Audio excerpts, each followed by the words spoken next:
did you try to bring to the table, or what were you instructed to do? Because that's such a vital, you know, you're setting the tone for an Ewok and what they're all about. Well, I mean, I'd established the character back in London through a few weeks filming we did at Elstree before that. And really it was just me as an 11-year-old child being curious about the world that I saw through my Ewok eyes. So, you know, for example, if an Ewok sees R2-D2 in the Ewok village, he's going to be curious about it. He's going to go over and check it out. You know, he's used to seeing trees and leaves and stuff, and he's going to be able to look at some technology close up. So I kind of just really acted as an 11-year-old would, and it kind of came through in the character. And I also used to look at my pet dog at home, and when he heard a strange noise, he'd tilt his head from side to side, which looked really cute.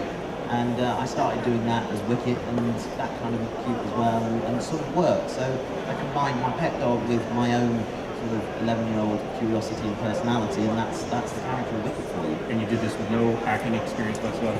That's right, I had no acting experience. I mean, the fact that I was only 2'11" meant that I had quite a sort of larger-than-life personality. So, you know, when you're very short growing up in the world, you make up for that, being louder and you know, more vivacious. So I had a performance kind of ability, I suppose, from doing that.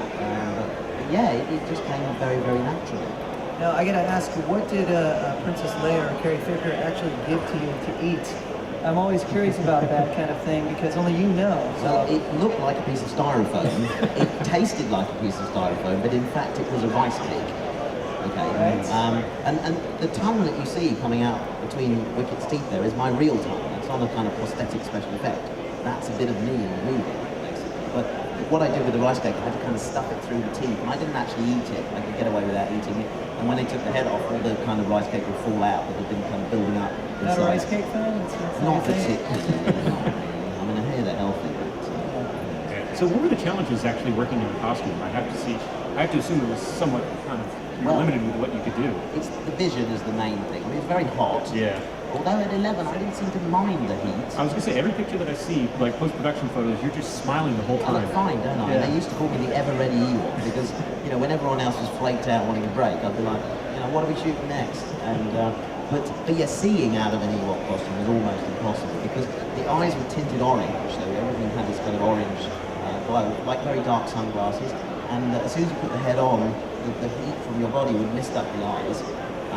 So then you could only really tell the difference between light and dark. So, you know, it was very important when you had the head off and you rehearsed that you took a note of where the lights were and things, and mapped out a little path for yourself between dark and light objects. And but at the end of every take, of course, the set was littered with Ewoks that had fallen over and actually couldn't get up again because you had so much panic on you. So you sometimes couldn't get up. So it was a bit of like a sort of battle scene.